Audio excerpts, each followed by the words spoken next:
This is the second part of Chapter 6. In this lecture, we're covering Vygotsky's theory of cognitive development. So we want to define the theory, understand the zone of proximal development, and then work a little bit more on application into the classroom. So remember this piece here, this language is a key cognitive tool. We're going to come back to that, this tool aspect. I want to outline for us what a sociocultural theory actually is. Okay, so what's involved in that.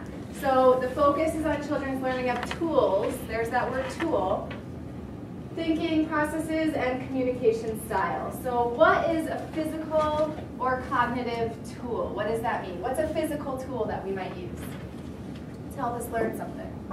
Pencil. Yeah, sure. You could say a pencil. What else? What do you have in front of you? A book. Yeah, a book, a calculator, an iPad would now be a physical tool that we have. Okay? Remember, it's socio-cultural. The tools that we have are determined by the culture that we're in. Okay? So not every culture is going to pass on the same tools to their children. Make sense? All right, how about a cognitive tool? A concept, a strategy, something that helps you think more effectively. What are some cognitive tools that we have? Word association? Yeah, word association, definitely. And that's one I use a lot to help me. It's a form of elaboration. What other cognitive tools? This is kind of a preview into next week. Does anybody rehearse information? Say it over and over again, write it over and over again. That's a cognitive tool. Okay?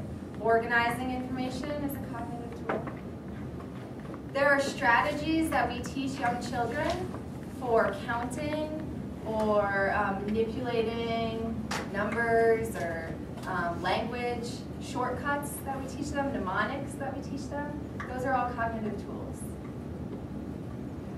And so just like with the physical tools, our culture is going to determine which cognitive tools we teach our children. So for Vygotsky, we're looking at these tools, how those tools promote learning. And what he said was that language was the most important tool. Language and thinking are intertwined. Did you finish the metaphor, Ray, when you said it was like a twist tie, or did we get interrupted? No, I think I finished it. Okay. It's like a twist tie. When it starts off, it's kind of loose, and as you twist, more and more the bond gets stronger between language and thought. Yeah, it's a great metaphor to use. Okay. So learning occurs through practice in meaningful tasks with other people. That's the social part. Okay, so it's occurring between people, and biology affects development, but it's not really the focus here. So we're going to do a lot of comparison today between Piaget and Vygotsky. We're going to practice this compare and contrast. Compare and contrast is a cognitive tool. All right? So Piaget said it's more biology. That's his stage theory.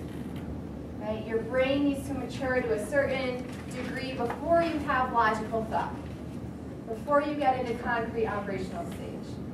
Vygotsky says, bio is important, but it's not really the main focus. It's the environment.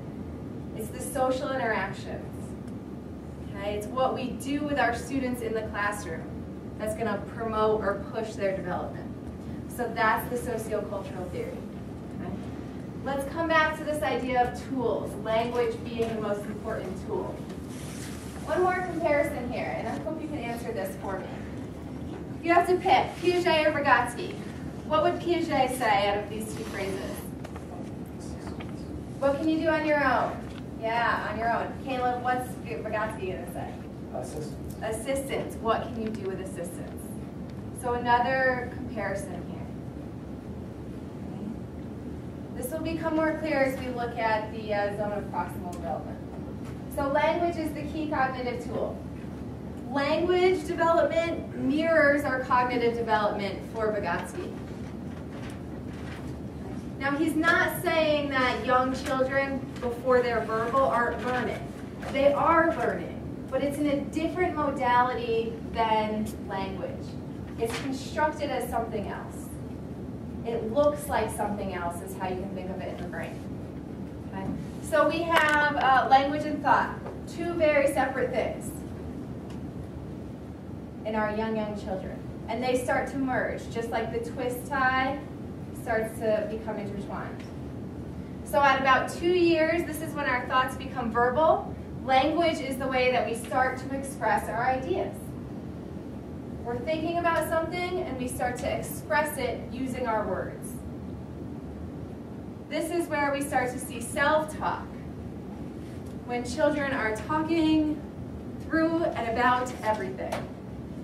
Right? So sometimes they just don't shut up. They just keep talking, right?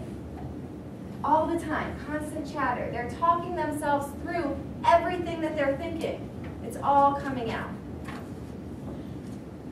Now, as Ray admitted, and I will admit as well, I still use self-talk. When tasks are complicated, I will talk myself through it. And the research shows that with children, when we let them talk themselves through the task, it increases their focus. It allows them to accomplish more challenging, difficult activities or problems. There was some research done just on, it was a memory span test, remembering colors in a sequence.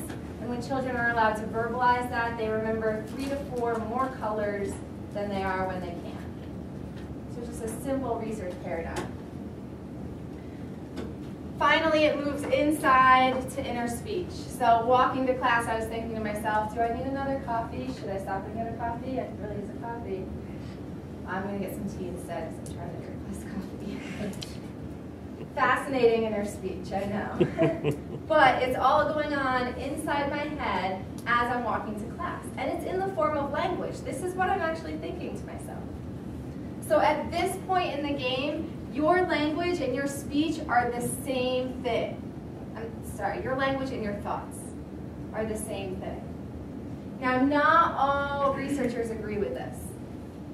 So make that note. There are cognitive psychologists that don't believe that this is what our thoughts are like. Okay? But Vygotsky says that they are. They're intertwined. So self-talk, I want to come back to this. What is an application for the classroom? Knowing what you know now about self-talk and its importance and its usefulness. What should we be doing in the classroom for our students? Challenging question. Talking them through it. We can talk them through it. What about teaching? What was the next piece?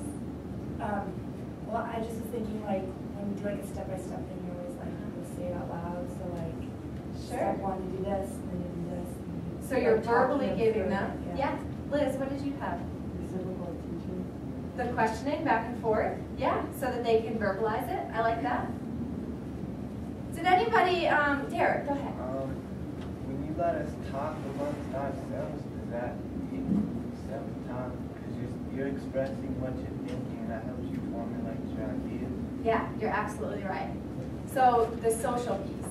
You're going to talk to Kenny, who's going to help you express what you're thinking, and it's going to formulate those ideas. And then he's going to say something that's going to change your thought. Right? Very Vygotskian. Did anybody growing up sit in a classroom where you had to work on your problems quietly at your desk? Yeah, that was what it was like when I was growing up. I sat there at my desk and I worked on my problems. Quietly. And you walk down the hall and it's very quiet. This is the opposite of what Vygotsky would want. He would want to be the principal that walks down the hall and hears the students in the classroom. A low murmur all the time. So that student who's sitting there at their desk working doesn't have to be silent. They can be walking themselves through the task. And if they are doing that, they're verbalizing, they're learning more. Yeah. I was going to school with my girlfriend this morning in the car, and we saw someone walking down the street, and they were definitely verbalizing their thoughts. Yeah. Well, so there's a fine line between just somebody Well, I don't know. I working on a task and somebody who's Well, I talking thought that, she's like, well, that person's kind of crazy, to me, we do the same thing internally, we just don't express it externally. So are they really crazy or just the same as us? Sure, and we don't really know because we don't know what they're saying. But with young children, a lot of what they're doing is always going to be verbal, just like these two little kids who are playing. My niece sometimes just doesn't shut up when she's playing. She just talks and talks and talks. But she's talking herself through the task. And as a teacher, I want my students to do that. I want my little ones in there talking themselves through it. I don't want them to be quiet sitting there. I'm not going to shush them. So it's a very different looking and sounding classroom if you're following a Vygotsky approach. Okay? This process is called internalization. That's a really important word for his theory. So star this one, highlight it. This is where all learning occurs, is through internalization. It's what learning is, according to Vygotsky. So everything starts on the outside. Same thing as Piaget, right? Everything starts on the outside, and we bring it in. We make it our own. We internalize it. And it happens through interactions that we have with other people. So all mental processes, everything, all of the schemas that you're forming, all of those neurons that are connecting, they start in a social interaction with another person. Starts on the outside and it comes in. All right, so that is Vygotsky's first key idea, turning social activities into our mental activities. The second key idea is that we do so in an idiosyncratic way. All that means is that the way I internalize something is different than the way Megan does, okay, or the way that Aaron does. We can be in the same interaction. I'm going to bring it in, and I'm going to make it my own, based on my own experiences, based on my perception, based on what I'm going to use that information for. This is a process of appropriation. So, another challenging question and a compare and contrast. How is this similar or dissimilar to what Piaget taught us last week? This idea of appropriation.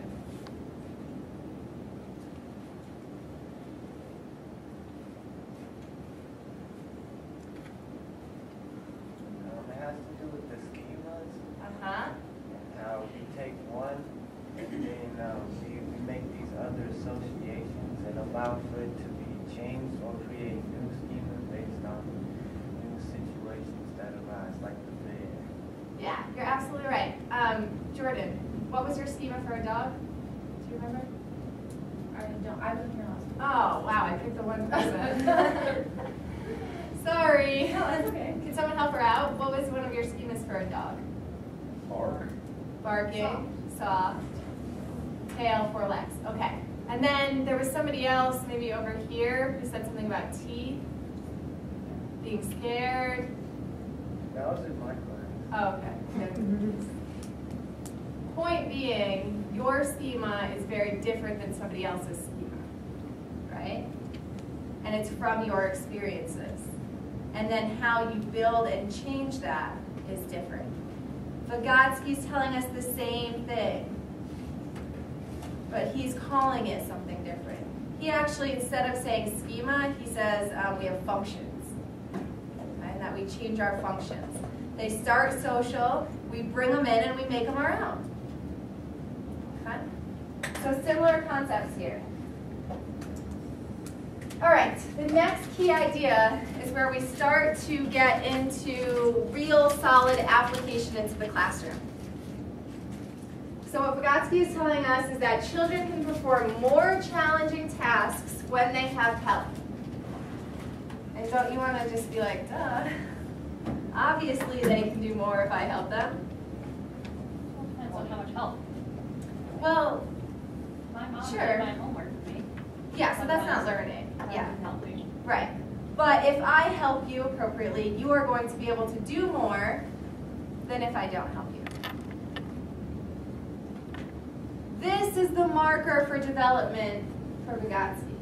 What the child can do with assistance. Because all learning starts social. Right? So, we have an actual developmental level, and then we have a level of potential development. The actual level is what the child can do on their own, what they're already capable of doing by themselves. And that's where it stops. That's their actual level. That's all I can accomplish. So I present you with some math problems. You can either solve those or you can't. It's your actual level. Then there's the potential level. If I help you, what can you do? So I give you those same math problems and I give you some help, some guidance, and you can do more of them. This is where Vygotsky wants us to be. Pushing towards this level of potential development. Following me so far? All right. So he calls this area the ZPD. Has anyone heard of the ZPD? A handful of people? All right, the zone of proximal development. The range of tasks that you cannot do independently, but you can do with help or guidance of others. So maybe it's a more competent peer, maybe it's a teacher, maybe it's just a friend, same level, but you can do more with them. When you're in this zone of proximal development, that is when you're learning for Vygotsky. Okay? So this is where challenge comes in as well. We need to challenge our students in this zone. So here's our next compare and contrast. Where was challenge for Piaget last week?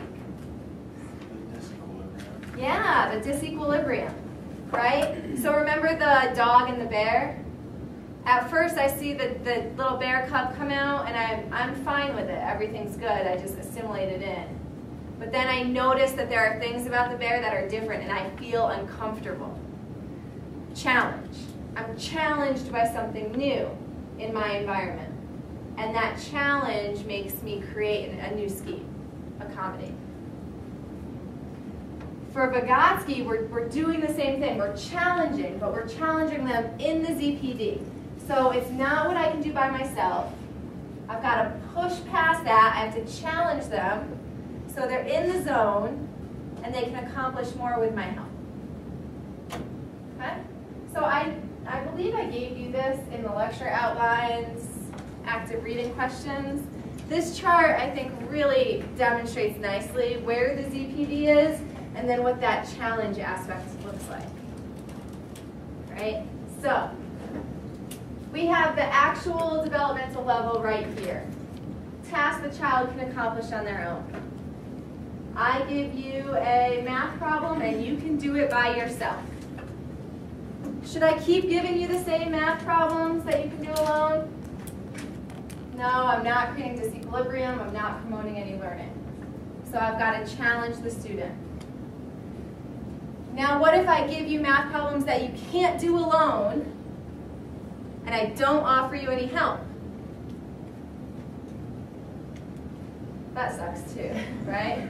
Yeah, you're up here. Can't accomplish this. I can't do it. You could even be in here, but if I'm not guiding, giving you assistance, I haven't put you in the ZPD. And we've all been there, right? Where we have a challenging task and we don't have the support that we need to accomplish it. And it's very frustrating. And this is where we see a lot of our students who give up. They just quit.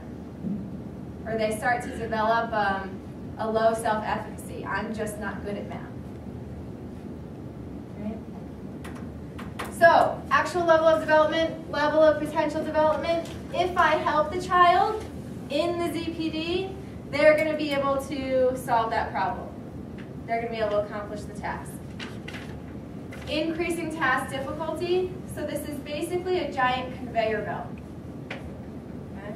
So what happens is I give them math problems, I help them, I help them, I help them, and pretty soon this shifts.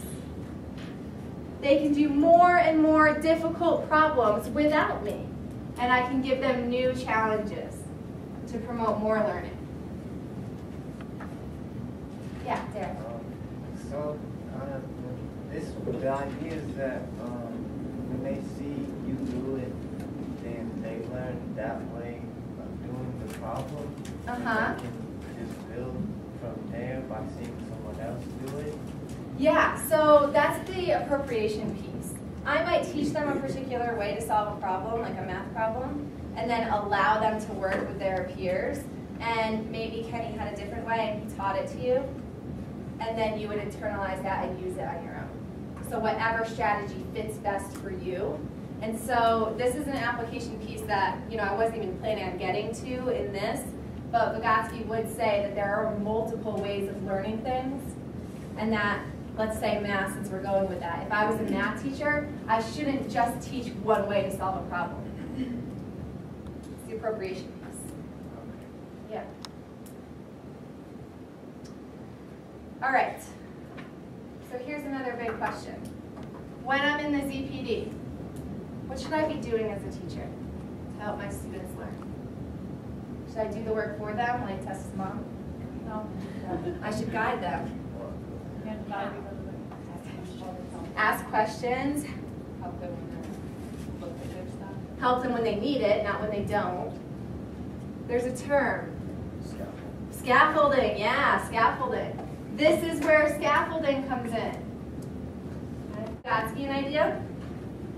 So this is an idea that came from researchers who followed in Vygotsky's footsteps. So sadly, Vygotsky passed away in his late 20s. His theory was not as fully developed as Piaget's. Right? So his followers said, the best way to help the child while they're in the ZPD is to provide what we would call a scaffold. Right? So a support mechanism provided by a more competent individual helps them perform the task in the ZPD. What you're doing here is you're providing a lot of structure and a lot of help at the beginning. That's what the scaffold is. Remember, I don't build things, but I like to pretend that I do. So here's a scaffold. It's a building. I really should learn how to build. So a scaffold, there's a lot of it. It's really holding that structure up. It's supporting the structure completely. And pretty soon, as that structure can stand on its own, as the child can solve the problem on their own, I'm pulling away. The scaffold is coming down. So at first, I'm providing a lot of help. I'm hand-holding you through this problem. Step by step, I'm giving you the correct answer. And then the next problem that you go to work on, I pull back a little. And then I pull back a little bit more. And then I pull back a little bit more, and pretty soon, I'm not there, right? And if I'm not there, when we look back at this, I've shifted the actual level, which is my goal. I have learned something. Something has been learned. Make sense? All right.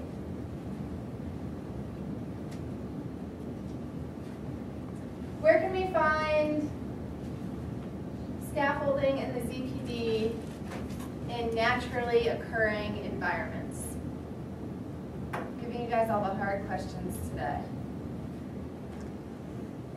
Where does this happen? In school, a little bit more specific though. So in school, as teachers, we have to create that ZPD. We have to find it. That can work. Somebody shows you how to do a job, Uh-huh. and you get trained, and then you're supposed to do it Yep. on your own. So you guys are right. School and work, you're thinking more formally though. So informally, this happens all the time. I was just gonna say, like when you have the 5th graders come and read to the 3rd graders. Uh-huh. Yeah. That's a great example. Sure. It's a good example of a more competent, peer who's helping out and hopefully, pulling away in the reading skills. Sure. In the play? Yeah, in their play. Absolutely. Play. And this is one of the other reasons why Vygotsky's like the man for me. Right? It's in their play, especially with the young kids. So the place that we find the ZPD naturally occurring occurring. The first one is their sociodramatic play. Sociodramatic play, role playing. Just like we saw those two little kids doing in the YouTube clip today. Now, oftentimes their sociodramatic play is with others, unlike that clip, okay, where he was playing alone. But either way, there's some role play going on, some perspective taking. This is a naturally occurring zone of proximal development. I'm going to challenge my friends in this play exercise.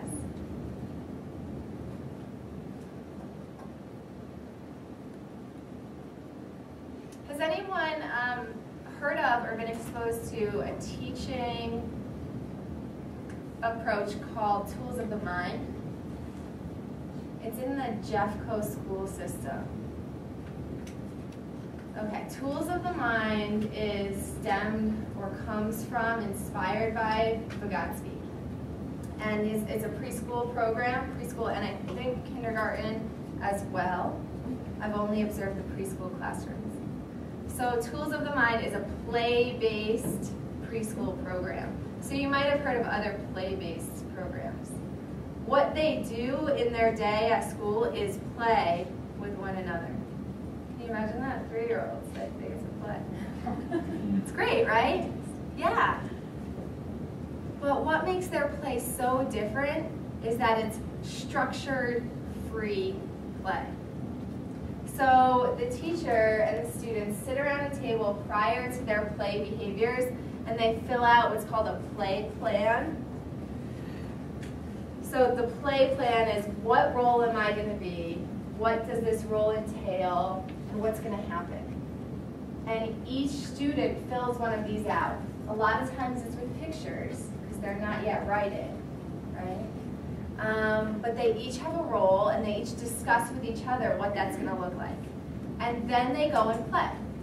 And the scenario changes probably every 2 weeks as to what it is they're playing. So it could be a grocery store one day, could be a fire department the next day, or a week. So the situation changes. Culturally deemed appropriate, right? I have never seen 3-year-olds play like they play in a tools classroom.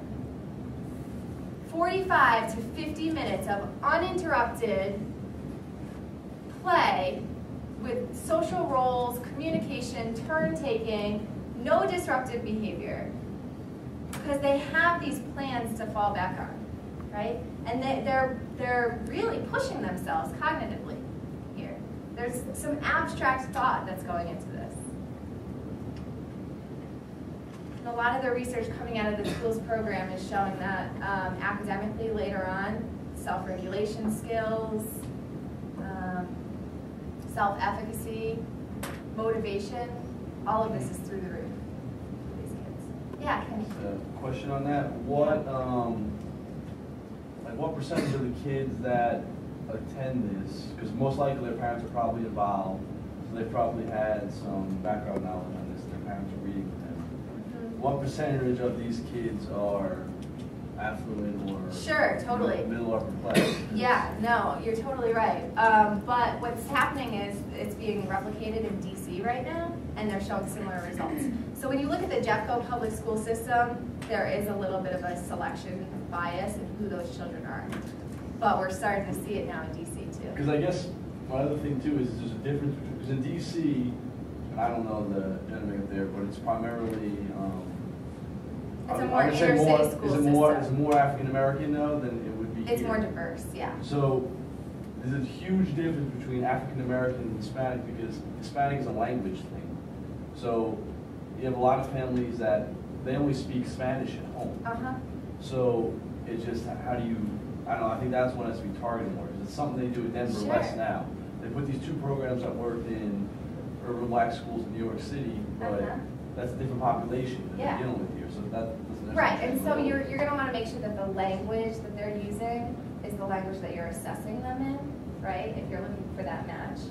And you're getting at a very Vygotsky point here, right, and that's that the language and the thought are the same thing. And just sometimes I find that they have a lot of people that say, oh, we're doing this and it's working great. Like a lot of these charter schools, or so that, but yeah, they are, but they're also picking and choosing which kids Yeah, they take. it doesn't work in every single population. Sometimes I think. But we're seeing yeah. that their results are starting to be there. That's what I've asked. Yeah, it's exciting.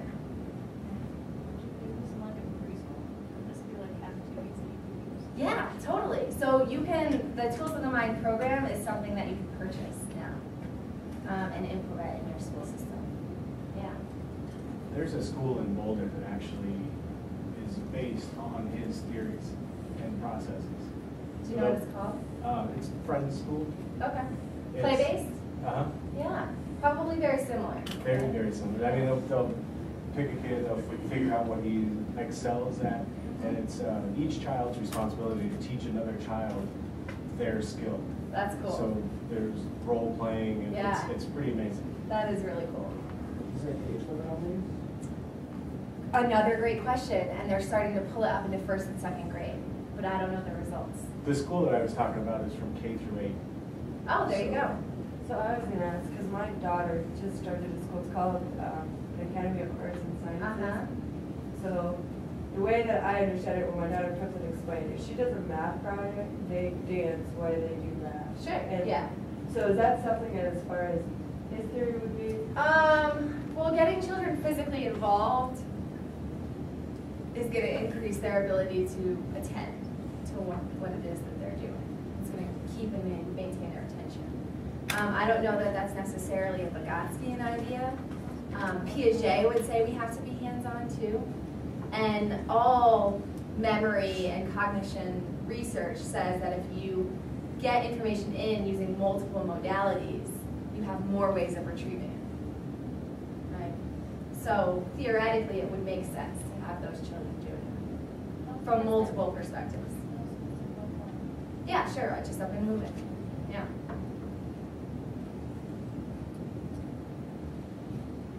So there's something that we didn't really talk about, and I don't want to go off too much on a tangent on this, but it seems that we're interested in this language thought kind of component here. I'm going to jump back to this slide. So this language and thought being two separate things here, since this is really a core piece of his theory, right? Does anyone know about or what infantile amnesia is? There's definitely forgetting involved, yeah. Yeah, I forget what it is though. Yeah. That was good. I don't know, I have it written down, that's for sure. Give him a chance. General inability to recall events that occurred in the early years. Yeah. You don't remember the first 3 years of your life, basically. That's infantile amnesia, that's what we call it. Does anybody remember being born? No. Right, we don't remember that. Their first birthday? Nah, it's not there. Does anyone know what their first memory was? I'll share my first memory. I was 3.5 about, and Hurricane Gloria was coming on the East Coast. We went fishing with my father, my brother, and my cousin and I. They wanted to go to the other side of the pond to go fishing because they're a couple years older. They didn't want to hang out with us.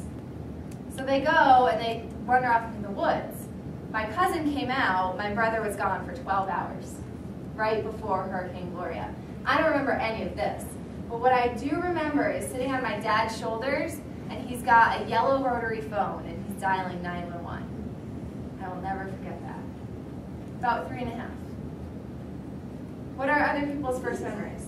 What's that? Well, my sister was born when I was 3. So I remember, the only part I remember is, being in the hospital, and bringing my mom orange juice. Yeah, so something Like, walking from down that the whole hallway. event. Yeah. Yeah. That's it, but I don't remember seeing her. Sure. Is it Audrey? Aubrey? Hannah. Sorry, Hannah. Yeah, I remember when my little truck up the stairs. Uh-huh. Down the stairs. Did you go down? I got down and my uncle opened the door and caught me before I hit. So awesomely fun. One more. First memory. I remember my dad wearing bright pink shorts on a beach. I'm never going to let him live it down, is what you were saying at 3. I have the picture still too. Another good point. Do you remember the picture or do you remember the memory? No, I remembered it. I found the picture probably 2 years ago, right after my parents separated. They separated all their belongings. I was like, oh, it's real. Yeah. Like, no way. He really did wear those. Yes. And no, we don't let him move it down. Yeah, I bet. So anybody have their memory before 3? No. No? Anybody later than 3? 4 or 5? So what is it, how can we interpret infantility using this? What's going on? You become more verbal, so what does that mean? You can't like think about it, or you can't verbalize your thoughts before that, so you really can't remember it because you have a language. Right. So for Vygotsky, the memory is something else besides language. I mean, it's not that you're not learning anything there, but you've encoded it in your system in this completely different modality. And there's no words associated with it. So how could I ever go in there, retrieve it, and then tell you about it? Maybe I could activate it if it was still there. But even if I could, I don't have a way of telling you, because words were not part of that memory when it was encoded. So once we start to use language and thought, and they become intertwined, then we can start creating this personal history for ourselves, these memories that we have, and we can retrieve them, and we can talk about them. But notice how they're still pretty sensory oriented back then? You know, like I remember the orange juice. Orange juice smells pretty strong. I remember the yellow foam, the going down the stairs, pretty intense, right? The pink shorts. They're still pretty sensory oriented. Now, I was going to say, I think mine was watching my dog run away. oh, that's sad. Yeah. Well, But our actually- emotional memories are seared in. Yeah, and I would remember the garage door going up and he just ran off. But I hated that dog because he jumped up and scratched me and spit me. Now we're getting back into Piaget's I wasn't that bad. dog scheme. I wasn't that bad. So this actually is cultural as well. And everything just keeps coming together with Vygotsky, right? It's cultural as well. So our first memory as Americans is earlier than other cultures' first memories. Okay, so we live in an individualistic society. That's what they call U.S. society, individualistic. It's about me, what I can do. I am a winner, right? Everyone gets a trophy, that kind of thing. We find ourselves to be very important, and what we can do on our own, our independence, our autonomy, to be very important. So our parents talk to us when we're little about ourselves, about what happens to us, about what happened that day, about stories, how do we feel, what's going on today, what did you do yesterday? It's all about these personal memories. So our first memory comes about 3, with the development here alongside it. So they match up nicely. Now we can compare this, and a lot of research has done this with lots of different cultures that are collectivist cultures. So Eastern cultures. So there was a couple good studies done in Korea, one done in Hong Kong that compared children in Hong Kong to children in Boston, Massachusetts.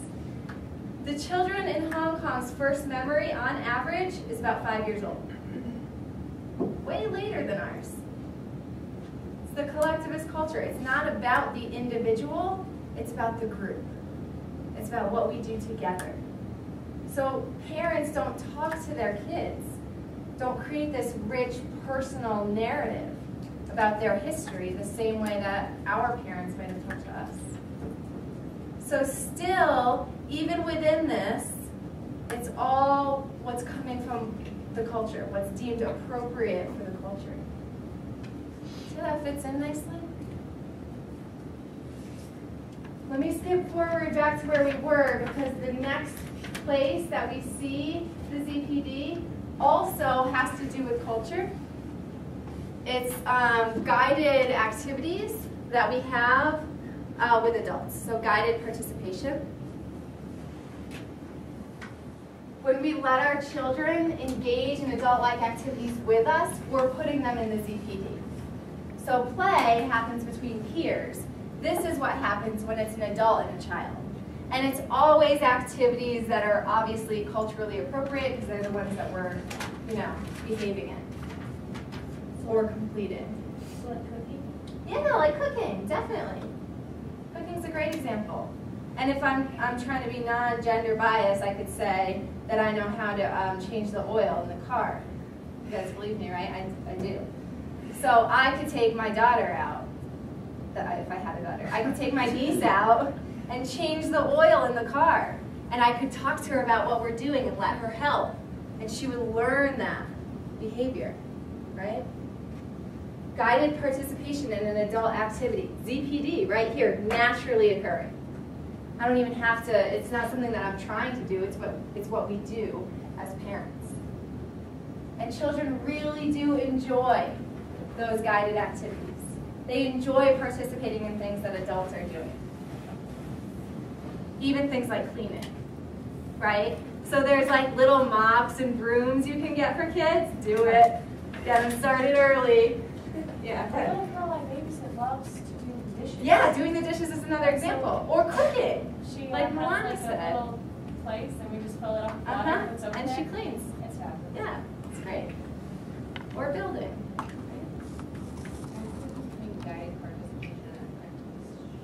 An apprenticeship is a more advanced, kind of like a step up from guided participation. So we're just walking through what's going on, we're letting them help. An apprenticeship is just that, like you are my shadow in this job. Ray could be considered an apprentice for teaching. Let's call you that. Okay. Instead of a TA, it's a teaching apprentice, teaching assistant apprentice. Does that make sense? It's still a TA, yeah, that's good. Yeah, that would be an apprenticeship. Poor guy.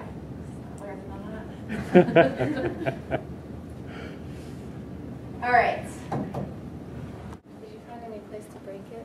I did. Okay, because I was just rambling. Yeah, no, I found a couple spots. Okay, good. And it's still going now. Should I just stop it now or? Yes. Okay. Okay, I thought that was funny. Just seeing if you're still with me, if you're still paying attention. Back at it now. Ideas to education. These bullet points are in your text, and we've been talking about them already. We've already been here. So help children acquire basic cognitive tools for various academic disciplines. We're building up what he calls functions. Okay? Basically building up the knowledge base. Using group learning activities to help children internalize, cognitive strategies. Couple things here. Group learning, everything is social at first, right? Internalization, bringing it in, and cognitive strategies. Let's think about this in terms of Chapter 5, physical development. Remember, almost all of the content that you learn gets pruned away? Yeah, it's gone. Are you smarter than a 5th grader? No, you're not. So Vygotsky's saying this here.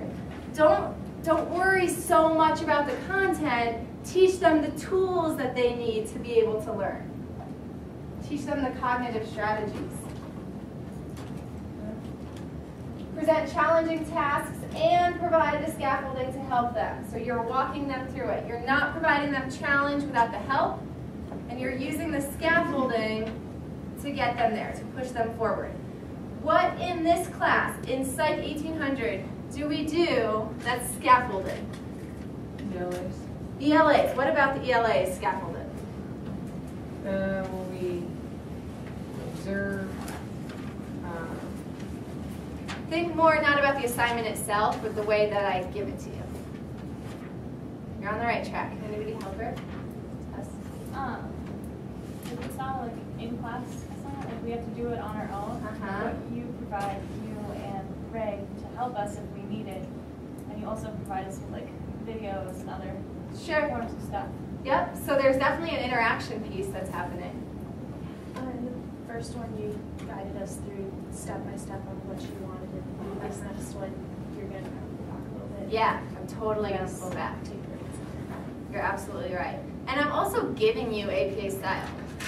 This is a 1,000 level course. I'm giving it to you. I'm showing you exactly what to do. But if you take cognitive psych with me, which is a 3,000 level course, you have to generate those citations on yourself, all by yourself. If you continue in psychology, you would have to. Isn't there internet sites for that?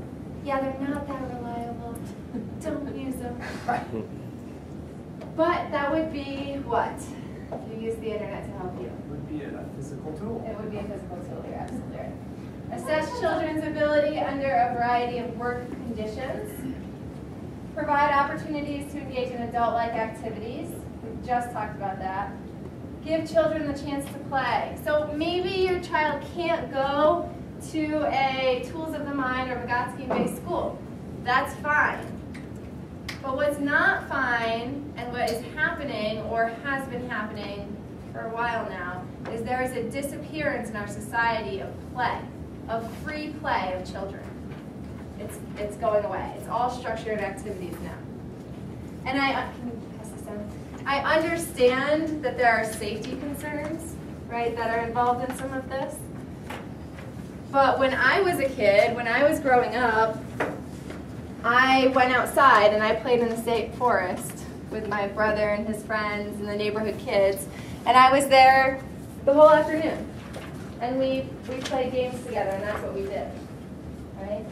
Children are not having that same experience anymore. There has been a huge decrease in their ability to play together freely. So give children the chance to play. We know that play is a naturally occurring zone of proximal development.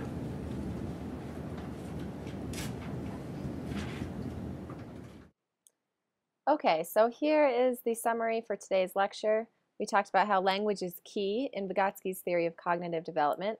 We worked to understand the ZPD and application, which was mainly scaffolding. You should go into the details using your text to help you as you prepare and study.